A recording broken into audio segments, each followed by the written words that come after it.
Okay, this is not a great start to a video because I thought I was going to park much closer, but I've actually had to park about 30 minutes further away.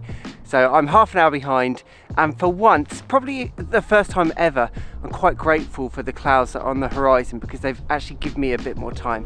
But the sun is now up, so for the first time ever in one of these videos, I'm actually going to take the photographs first, and then I'm going to get to the point of this video. I am at Swanborough Hill, which is in Kingston near Lewes, and that is the scene behind me. I'm going to take the photographs and then I'll talk you through what we're doing.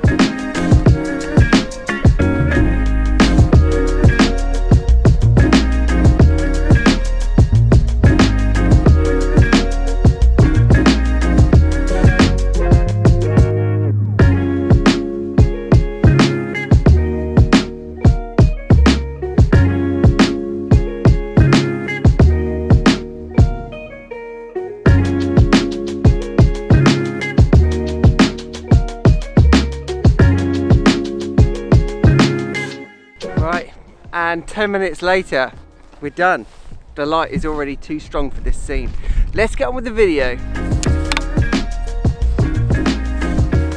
Now in this video, I want to help you improve your photography, if you're not already awesome, that is, okay? I'm not gonna make you wait until the end of this video for what I believe the answer is to getting better at photography, and it's not gear, and it's not going to exotic locations. The solution and the answer is to practice. You've got to get out as much as possible with your camera, make as many mistakes as possible, learn from those mistakes. But that's easier said than done. This video is primarily about how I stay motivated, how I organise and structure my days, my weeks, so that I can achieve getting out as much as possible with my camera. Last night I was considering whether or not I should come out this morning, whether that's just to take photographs or whether that's to make a video and publish it on YouTube. And my brain instantly came up with an excuse. But what is there to photograph? What should I photograph? That's the first thing you've got to remove. You've also got obviously life to take into consideration, plans that you might have at the weekend or in the week, the weather conditions, all of these excuses. And then my brain goes and makes up another excuse. Yes, but what's to photograph? Now, the solution that I have for this is to constantly have a long list of things to photograph, a to-do list. Now, I was speaking to somebody else, another photographer, about this last week, and she also keeps a to-do list. And I said, but everybody's got a to-do list, and do you really tackle everything on it? So what we need to do is reconfigure that to-do list.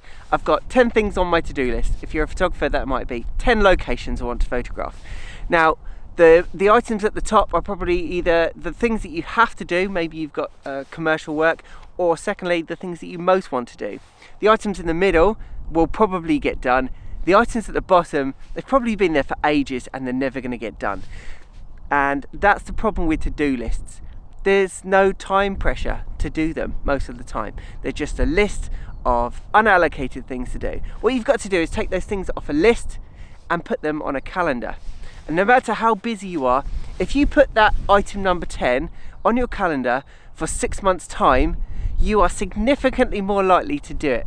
Everybody's busy. I've got a busy full-time job. I've got a wife, 3 kids, and I've got this YouTube channel, and I want to get out and take photographs. That's a lot to fit in, and depending on which order these videos are published, I've got a video coming out essentially showing you how long it takes me to make a YouTube video.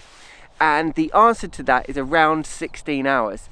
And the only way I can achieve making a video even fortnightly is by being very strict with my time, very organised. Now, you may or may not know that there are different levels of understanding or learning a new skill.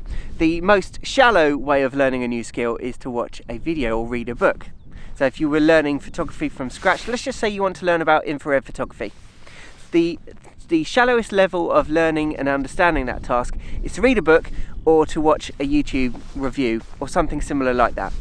The second level of understanding, the medium zone, would be to pick up a camera and actually try infrared photography. You would make a few mistakes and then you would learn from that and you would get better and better.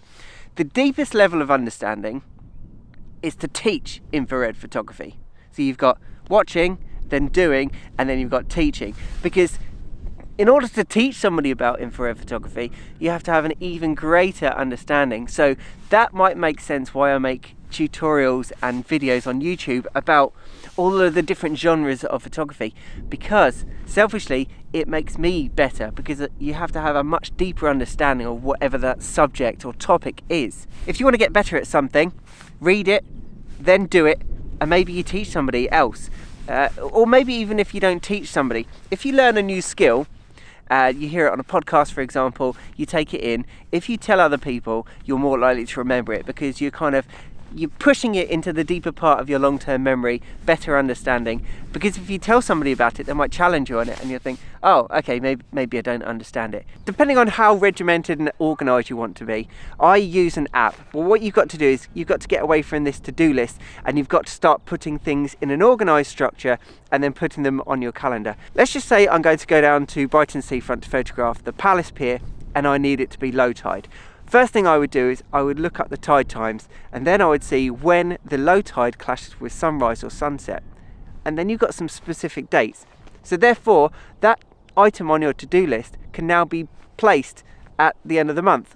And if it doesn't work out, then you just put it on your to-do list, or you move it to another date. But essentially, I keep a long list of locations that I want to photograph, and then I start allocating them to specific days.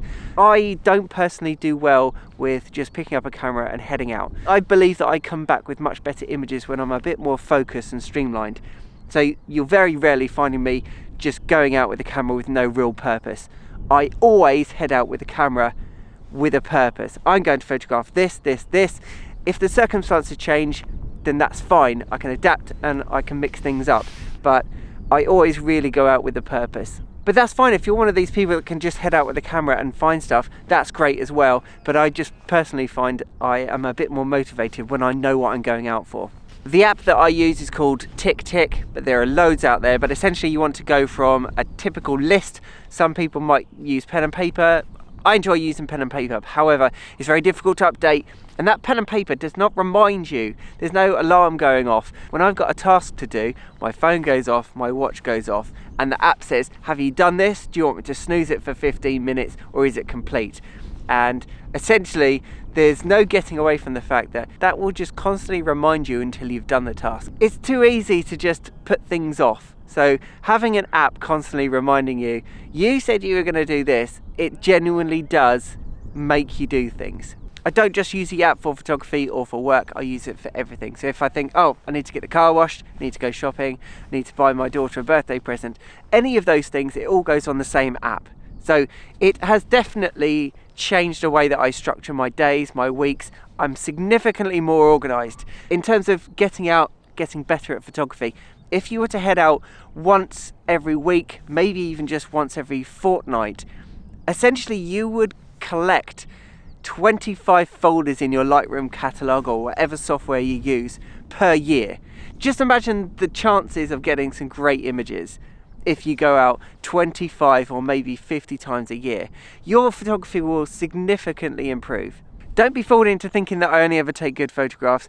Each video I might just publish, say, 5 or 10 photographs, but for every 10 there are 90 bad ones. If I look at my Lightroom catalogue, I think I take around 15 to 20,000 photographs per year, and you might see 50 of them. That's how many mistakes I'm making. This is what you get on social media, the best of what people have to show. If I showed you all the mistakes, you'd probably feel much better about yourself. Yeah, I think that's it really. If you want to get better at photography, unfortunately there is no secret pill that you can take. We don't have USB ports on our brains just yet. Maybe one day in the future we'll just be able to download everything and we'll be incredible like that. Until then, we have to take about 10,000 hours to get really good at something. We have to make a lot of mistakes, but in my opinion, that's actually a lot more fun than being incredible at something. Actually, the journey getting there is the fun bit. When you're really good at photography, I don't know if I would be challenged by it anymore. So don't get the impression that I've reached my peak, because I make terrible mistakes all the time. I turned up late this morning, and symbolically the reason why I've come back to this location in Kingston is because last time I made a video here, it was a good video and I had really nice conditions, but the entire video was out of focus. you have no idea how annoying that is. I was making some time lapses the night before, turned up, making a video, and that Osmo Pocket's got a tiny little screen on it. Everything looked great, and that was a really good mistake to make because I've never done that again. Okay, I think we're done here. This was a lovely morning out. It also gave me a good opportunity to use. I'm testing out a tripod that I bought with my own money. This is the first tripod that I've got with proper spikes, and it's windy up here and this is a significant hill. So having a tripod with spikes, I'm hoping it's going to allow me to just put my video camera there and know that it's going to stay there and not just roll down the hill. So I might be making a video about tripod spikes in the near future. If that's something you're interested in, let me know in the comments below. If this has helped you, let me know in the comments below. Otherwise, thank you for watching. Don't forget to like, subscribe, hit the notification bell, and I'll see you in the next video. Okay, scrap that, it's not the end of the video. I've got a little bonus photograph for you.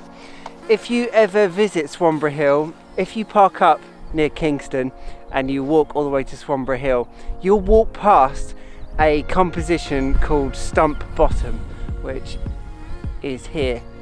And I've photographed this so many times and it's tricky to get the right lighting conditions. And I'm walking past it and it's the right lighting conditions. So here is a bonus photograph.